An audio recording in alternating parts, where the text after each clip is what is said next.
les mots du Sahel ou le maudit Sahel?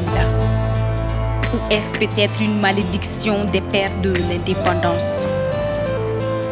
Le désert tellement en colère intensifie la vitesse de l'air.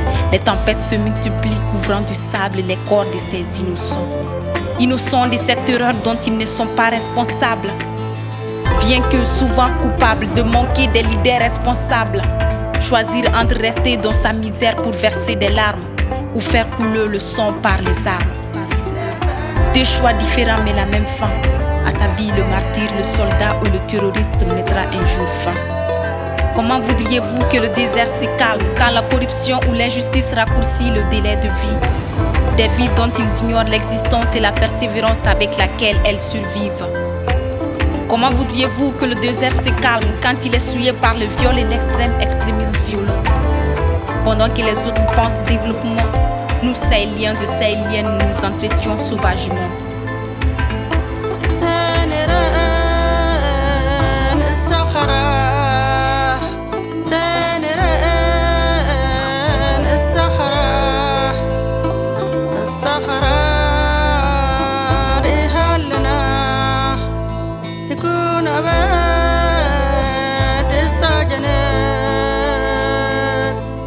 Des indépendances en nos jours, notre Afrique est rongée par quelques mots. Des guerres fratricides, de conflits armés, indignés, je fonds devant ces taux. De génération en génération, la peur hante. Des souris vendues et troquées contre des calaches, des espoirs hypothéqués contre les néants. Enfants du Sahel, ressaisissons-nous. Toi Sahel, digne fils de Maman Africa. Ces fils aujourd'hui plongés dans l'obscurité, celui-là même toujours au cœur des longs débats. Mais ton image est aujourd'hui au plus bas. Tes enfants naissent entre des balles, ils grandissent sans soins, sans éducation et parfois sans parents. Laissés à leur propre sort aux yeux du monde entier, que dalle.